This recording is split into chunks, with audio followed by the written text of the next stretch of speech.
What's up, Pickle Peeps, and welcome to day 11, which is phase 3 of the World Domination Marketing Plan. So far, phase 1, we did it, awesomeness. Phase 2, kind of dropped, rearranged. Now we move into, today is like the 24 hours or less of phase 3. Tomorrow kicks off phase 4. So, like, insanity here. Phase 3 is SMS signups, getting text numbers. So, last night during, I'll back it up for a second. I've known for a long time I need to do SMS, and now I have Klaviyo for my email for doing my emails, and they have SMS built in to do it. It's got an extra fee, like once you reach over 180 or 150 credits or whatever it is, but it's like, whatever. If that's what brings the sales, then that's what we do. I don't mind spending a little bit more to get more in sales and to keep my people notified and happy. So that's the preface beginning part of it. Last night, I was talking to my fans on my show, and they all unanimously, like immediately, were coming in saying yes, they wanted text options to get those notifications from me. So, because they are frustrated with losing emails, promotions tabs. Hopefully my stuff's not all going to spam, especially for these guys. They open it all the time. I usually send an hour before email on my stuff, but like, you know, emails, they're buried, they're distracted, all that stuff going on with emails. And then if you rely on social platforms, and even when people say they want to go to events, they still don't get Facebook notifications. Facebook, we told you what we wanted. Why aren't you telling us that the thing that we signed up to go to on your platform is not happening? Why don't you tell us that's happening, right? So my people are all very frustrated with that. If my people are frustrated, yours might be too. I don't know. And to counter that, we talked about doing SMS, doing text notifications. And they were like, yes, Melissa, please, we want text notifications. So, okay, I'm going to set this up. Now, I'll be fully honest, 100% transparency here. I've had the training on how to set this up on my computer for like a week now. And I've just, like, with every other fire I'm running around putting out and things that I do, because I put myself on crazy schedules, then I just didn't get into it. Or I, like, started watching, but I wasn't, like, sit down, do it. Well, today we did. So, before I get into that, let's give our emails and sales updates, and then we will get into what we did today, what we set up, what I want it to do in the future, and what we're going to talk about.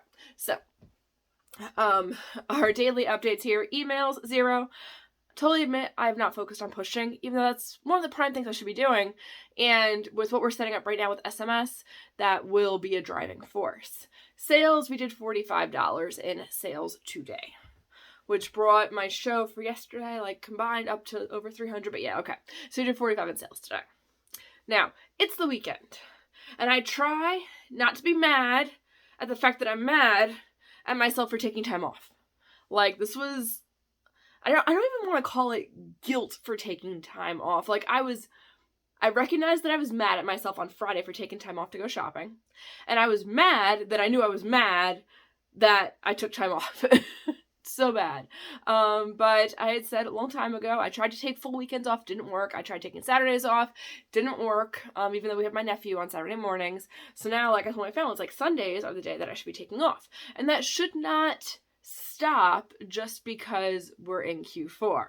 If I allow that to stop, if I break that line and that role, then, like, there's nothing holding me. There's no integrity there. There's nothing keeping me from, like, just working all the time, which I could totally do. Let me know if you're also a workaholic. Anyway, it's not a bad thing. You just gotta set boundaries and parameters. And one of mine is supposed to be Sundays off, but it is Q4. And I'm trying not to be mad at myself, but we did a really cool, fun thing today. And I promise this will all tie together. So my family is very Polish, and we had a Krzyziki party. Krzyziki are little, like, they're fluffy, crunchy, like biting into air cookies. I guess it's Polish for angel wing. We call them twisties. My nephew called them twisties. Whatever. It is a deep fried cookie. Very thin dough, twisted, deep fried. Delicious. takes some work to make. This is not just you put it in a mixer and you blop it in a pan, or you break them apart in a cookie tray and you're good and go. No, these take work. And I think we made Chris Chicky, honestly. We did about 6 hours of Chris Chicky making, like in and out and whatnot. And we probably made between 300 and 500 of these cookies. I'm saying on the conservative side. It's probably longer than that. But anyway, all that to say, I didn't have a lot of time to work today, which is good because I'm supposed to take Sundays off. And I'm exhausted. So like on the way home from my cousin's where we did the party, and I think I shared, that was over on the other one. I'll post pictures tomorrow of Chris Chicky and stuff. I'm working on a YouTube video on it. But anyway, we did, on the way home, I fell asleep is how exhausted I am. When we got back, it's like, okay, I need to sit at the computer. We need to do this stuff. We need to get this going because I told my people that it would be launching today. It's been on the plan for a while now, a couple weeks now, that we were launching today for SMS. And to get people, here's where things are complicated. So I felt like I can't just go to people and say, join SMS. It's going to work for my diehards who were there last night and all of that. But like, that's like 5% of your audience is probably diehards.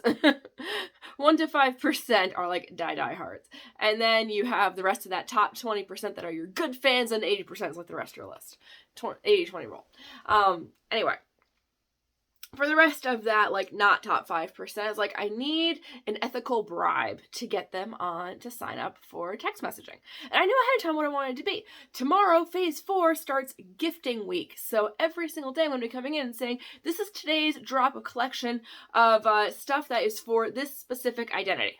And if you're like, gifting week, is that like a gift guide? Kind of sort of no. I taught it in my gift guide challenge. It's a strategy that utilizes similar things to gift guides.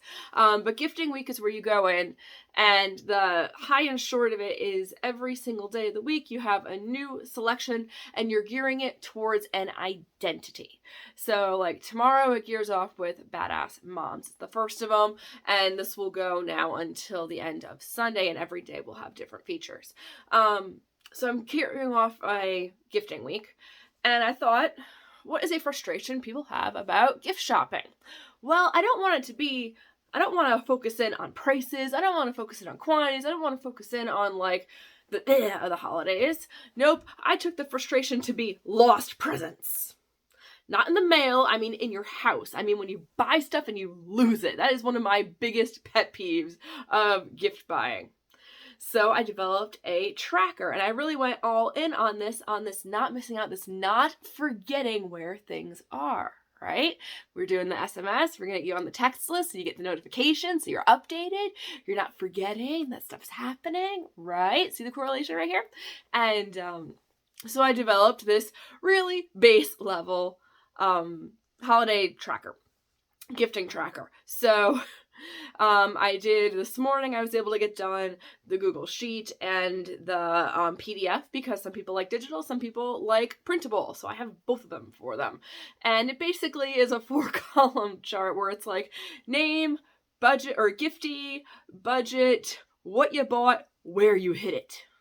That last column is something a lot of people forget about. And to me, it's the most crucial part of all this. It's the where did you hide the presents? Anyway.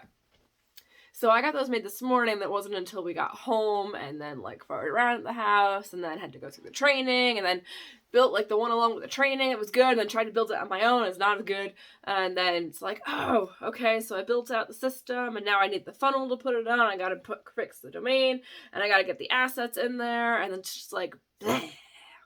And now thinking about it, there's other stuff that should happen that we'll figure out how to happen tomorrow, and all of the integrations and stuff to fire. But anyway, so we did get it done. So I was able to go through the training. I added SMS to my general sign-up form. So my regular get 20% off your order sign-up form has get 20%. And then the next page that they would go to says, hey, join SMS and get a bonus 10%. And since I can't figure out how to double dip coupons in Klaviyo, we're just straight up going for, it's a 30%. I could have done 28, which is what it technically would be for a double stack, but I just went for like whatever. I've got you on the list, you get a one-time 30% coupon. Okay, so we got that one done, and that one actually has an SMS flow that says like, hey, here's your code. Good job. And then, I have to figure out how to say the no thanks and get them to go to the other one. Remind me tomorrow. I have to create a no thanks link on that and figure that part out. This is what happens when you crossbreed platforms. Anyway. Okay, so we did that. And then I created, once I had that one set up, that was what the training walked you through. Then I created the second one, which is go.metalsandpieces.com/textme. Text-me is the address you would go to do this thing. I had to do embed forms and all this, blah, blah, blah, blah, blah, and all the download links and blah, blah, blah, blah, blah. And I'll create an email flow for it tomorrow, blah, blah, blah, blah, blah. But it's done. It's created. And the best thing about email and now text stuff, I'm going to say communication devices, conveniences, list building stuff, is that once you build it, then you just got to market it. It's not like a product where you sell it, you have to make everyone, you have to source everyone, you have to pack everyone. No, the rest of it is automated. You just have to drive the traffic and then assess if it's working or not. That's beautiful. That is some of the only set it and forget it stuff that happens in business. I'm sorry, there's so many things that we can automate and all of that, but this is like the first most crucial one. This is the thing that really starts you in business. So we got that done. Is it perfect? Hell no. Is there a lot of stuff to do yet for it? Hell yes. Am I going to cry tomorrow with all the stuff I still got to do? Absolutely. But we're going to get it done. And it's all good. And one of my meetings tomorrow was actually not on my calendar, so I'm wondering if she canceled it and rearranged it, because that would be great. But other than that, there we go. That is the state of the being. Phase 3, check the box. We did it. Tomorrow we drive into phase 4. It'll be very interesting seeing what happens with sales this week. That's it for tonight. You guys have a great one, and I will see you tomorrow.